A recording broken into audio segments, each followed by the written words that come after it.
Welcome back to another Serial Killer Saturday. Today is a special edition because the serial killer we are featuring today was released back into society. William Huff was 16 in 1967 when he brutally raped, murdered, and mutilated two girls, 7-year-old Cindy Cleland and 6-year-old Janelle Haynes.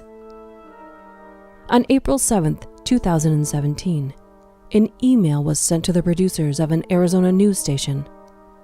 The subject line read, "I have information regarding the Arizona Board of Executive Clemency, Parole, releasing a serial killer into the community." 6 days later, the news station went to interview the woman who sent the email, to listen to the story of how a serial killer, who referred to himself as the Phantom, murdered 2 young girls and targeted a third, and how this person would be let out of prison and allowed to live in an unsuspecting Tucson neighborhood. In 1967, in the town of Sierra Vista, population was 5,000. Most of the residents were there because of the adjacent army post, Fort Huachuca. Sierra Vista at that time did not have a violent crime problem, said David Santor, who was 22 years old back then, and has a vivid recollection of the events of that spring and summer. Events that could change the community in ways that only fear and tragedy can. The element of universal trust was gone, said Santor. On April 30th, 1967, 7-year-old Cindy Cleland walked down the street, looking for bottles that she could turn in at the neighborhood store in exchange for candy. 3 days later, a search team found her naked, lifeless, mutilated body in the desert, 120 feet into the boundary of Fort Huachuca.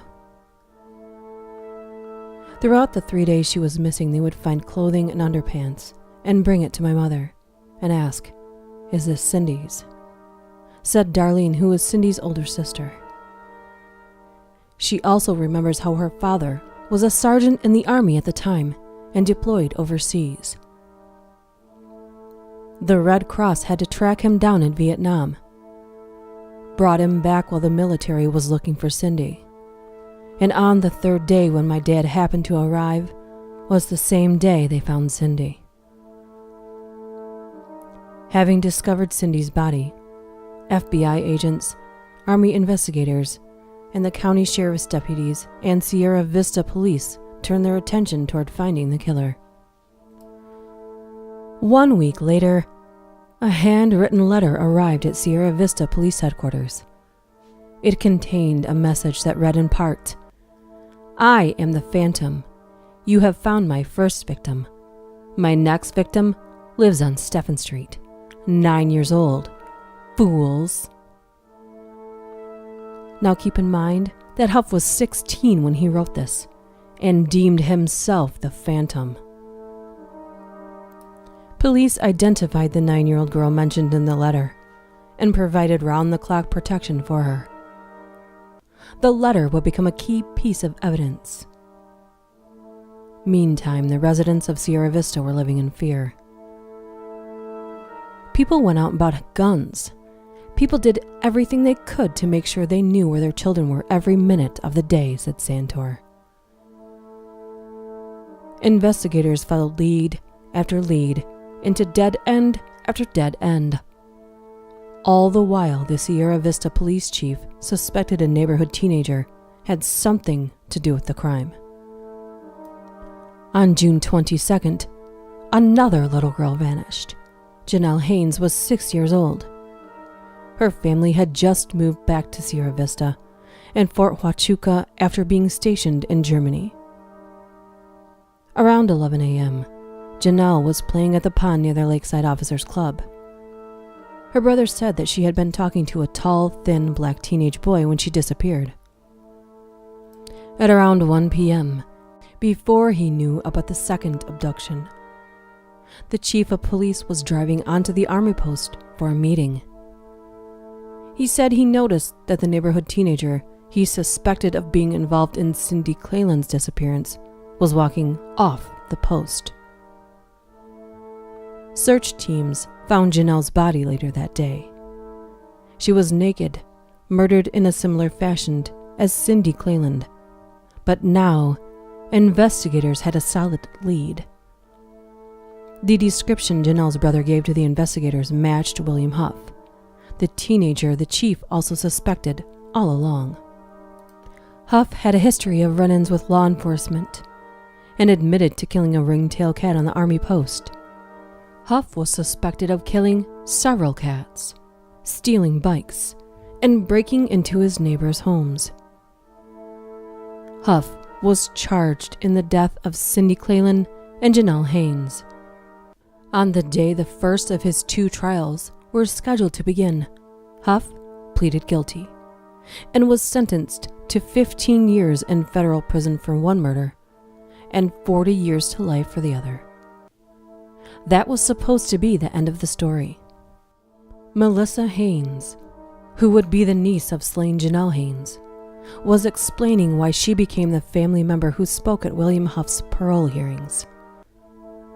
Somebody needed to keep an eye on him.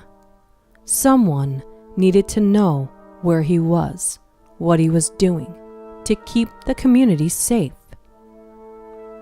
Huff became eligible for parole in 2008, and records show that every time he appeared before the Arizona Board of Executive Clemency, his request for parole was denied.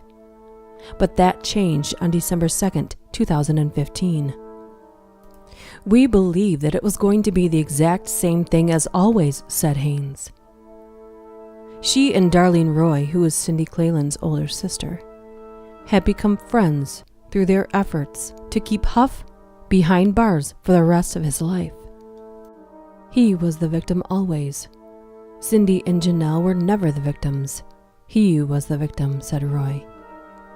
He was the victim of the police department, the victim of alcohol, the victim of drugs. Here are 3 excerpts from the Clemency Board hearing that took place in December of 2015. I have no plans to go out and violate any law. I know what I did, and I understand the implications of it, Huff said. A Clemency Board member also stated, as time goes on and on, it makes it more difficult to keep an old lifer in prison for life, especially one that was a teenager at the time he committed the offense.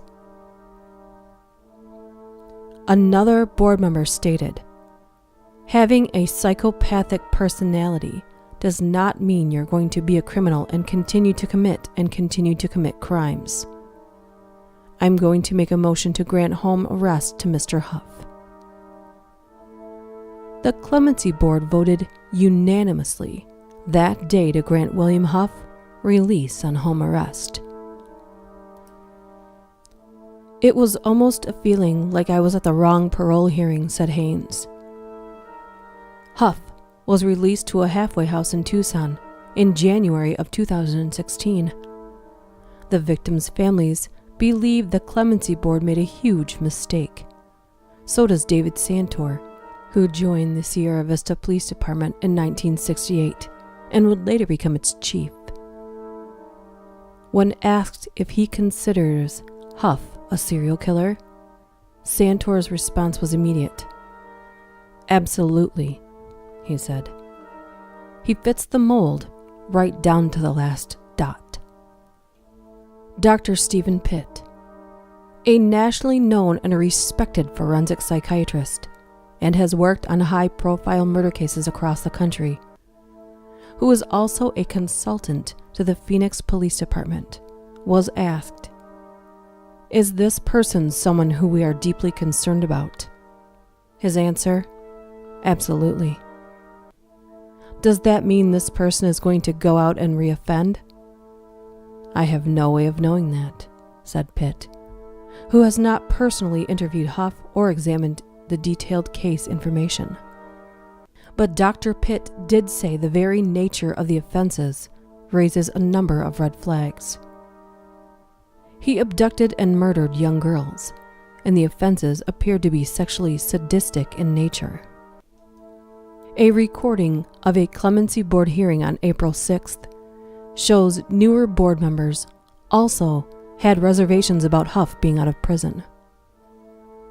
In my view, after reading all the evidence in the file, he should never have been put on home arrest. If it's at all possible, my view is to revoke his home arrest and send him back to prison. He is a danger to the community. But after a discussion with attorneys from the Arizona Attorney General's office during executive session, the board voted to keep Huff on home arrest. That crime was committed 50 years ago, said C.T. Wright, Ph.D., who is the current chair of the Arizona Board of Executive Clemency. The parole officer indicated to this board that he was one of their best inmates that he'd worked with. Dr. Wright and Ellen Kirschbaum, who was the chair of the board when it voted to release Huff, said they looked at the nature of the offense, Huff's criminal history, and clean record while in prison, as well as the statements of the victims' families. It's a decision I made being on the board at the time. I stand by all my decisions, said Kirschbaum. When asked whether she could say that Huff was no longer a danger to the community, here was her response. I don't think I can answer that question, she said. Dr. Wright also said, I can't answer that question. The only thing I would say to you, sir, is that for a year and a half he has proven that he has not committed another crime. The producer of the local Arizona news station spent 2 days sitting in a car in front of the halfway house where Huff is living. He videotaped Huff walking around the grounds of the facility, walking out to the street to get his mail, riding his bike around the neighborhood. He then approached him to see if he would sit down for an interview. Here is part of the conversation. You understand why people are nervous about you being out of prison? The reporter asked. Yeah, because of my case and the stuff that happened to me, Huff said. You mean the stuff that you did? The reporter said. Yeah, Huff replied. He said he would consider doing an interview, but less than an hour later, stated in a text that he was advised not to speak to the media. All the while, neighborhood children walked back and forth in front of Huff's address, completely unaware of who was living there. It turns out, there are no restrictions placed on him regarding contact with children. That is something that the state is reevaluating. Now imagine for a moment, it was your daughter, your sister, your friend that had been murdered. How would you feel about this? What about an ordinary citizen that you don't know at all? Should it not anger you? The problem with the logic of this clemency board is the fact that a pedophile cannot be rehabilitated. This is a fact and should be considered when laws that are supposed to protect children fail them and society as a whole. Telling a pedophile not to like children in that way is the same as telling a dog you're a cat now. Be a cat. They can't. It will not happen. It is not within their control to change it. And releasing these criminals creates a chain of events and future crimes that could have been completely avoided. Will he kill again? I guess only time will tell. As in prison, he had no access to children. But it seems to be a social experiment that is a ticking time bomb. You can help change laws. People are not powerless, but you have to act, you have to speak up.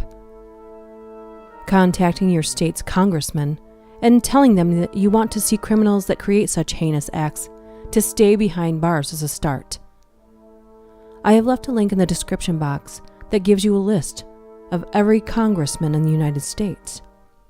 And for the future of our nation, I hope it is utilized. If you have a serial killer you would like to see featured here, please contact me through any of my social media links or email me at DuchessDark676@gmail.com. See you next time.